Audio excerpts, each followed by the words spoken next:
So as everyone knows, it's been a real rough period for crypto investors, and many are actually saying, though, that this turmoil is having something of a cathartic effect, right? In the sense that, listen, it gets rid of the poorly run coins and companies and even some bad actors. Meanwhile, the community itself has really turned into a whole bunch of individual tribes, a lot of believers, of course, committed to their favorite coins. In fact, yesterday I read where Well reportedly bought 20 million Shiba Inu for $210 million. That would have been the largest purchase in history there. I do want to bring in now Hex.com founder Richard Heart. You know, Richard, you are the man behind Hex, and it's been some tough sledding for you like everyone else of late. Just tell us exactly, you know, what it is, why you created it. Well, I mean, Bitcoin's got a lot of stuff it can't do. So, you know, right now you're seeing everyone lose all their money, and I do mean all of their money, to people that said they would give them more coins. They tried to earn yield on their Bitcoin. They gave their keys to somebody else, which is the opposite of why crypto was invented. It was invented to get rid of middlemen. So what does everyone do? They give their keys to middlemen that have a good story. They're going to give you some interest.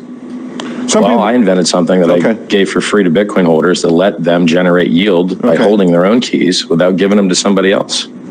So I did some research, and I want to just ask you about a couple of things, because you've got some detractors out there. It might be a easy way of saying it.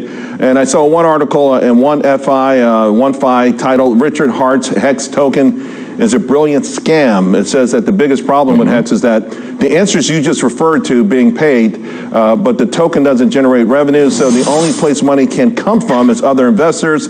That would be a Ponzi scheme, no matter how much you spend it. And then, of course, it goes on to say you laid on Ponzi scheme is. What do you say to an article like that? What do you say to an article like that? Everyone misuses these words. A Ponzi scheme is a fraudulent endeavor where people are told they're going to get paid more from a business activity that doesn't really exist. It's fraudulent. And there's a middleman that pays you your rewards.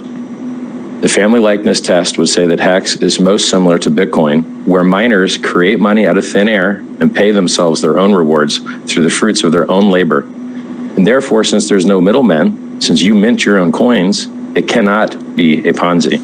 It can be a bubble, which is why the price drops 85% every 3 or 4 years, but then it goes on to make new all-time highs. So Bitcoin's dropped 85% 3 or 4 times now, and yet it's gone up 690 million% from a penny to $69,000. And so all Hex is Bitcoin with a proof of work change, where we pay people inflation to hold the price up through staking instead of paying them to destroy the environment through SHA-256 mining. So that's all it is. It's Bitcoin with a proof of work change. I've been bringing a lot of folks on in your space because I'm trying to learn all of this. And again, when people found out you were coming on, I got a whole bunch of articles. There's another one I want to ask you about because, listen, obviously you've got a pretty strong following, but there was one in AZ Coin. This is 2019. And it says, worrisome Hex founder Richard Heart was revealed to be a notorious scammer known as the Spam King. Again, listen. I got sued for $500 in civil court 20 years ago, and I couldn't pay for a lawyer to defend myself because in small claims court, you can't have a lawyer defend you. Okay. It would have cost me more than $500 to fly to Washington to go win the case.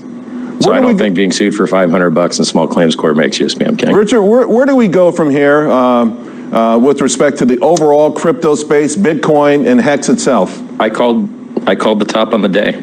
Everyone else told you Bitcoin was going to 100,000. I told you it was going down to 10,000. Why? Because it drops 85% every once in a while.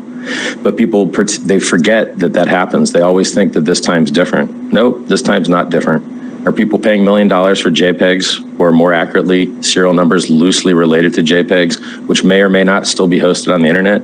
Yes, they are. As long as people are doing that, you have to have a crash. The reality will not let idiots that buy JPEGs for $1 million survive. For Hex, right? I understand you control like 88%. Oh, Hex. People want to know, as they're getting in, or you're not getting out. The best time, the origin address has never sold a single Hex. Vitalik dumps Ethereum on your head all the time. The Ethereum Foundation dumps Ethereum on your head all the time. Chainlink founder dumps Chainlink on your head all the time. The origin address in Hex has never sold a single coin, ever.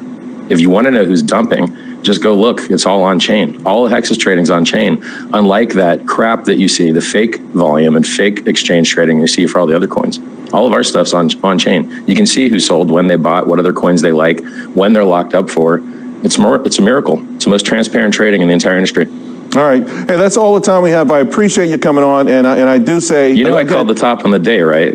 I did not know that. I did not know that. I'm waiting for you to call. I thought you were going to come on the show and call the bottom. No, that's what I'm looking for. I'll call the bottom when it's 11K. All right, and cool. then maybe we go a little deeper. Sounds See you, good. man. Richard, Pleasure. thank you very much. All right, folks, of course, I want to hear from you all the time.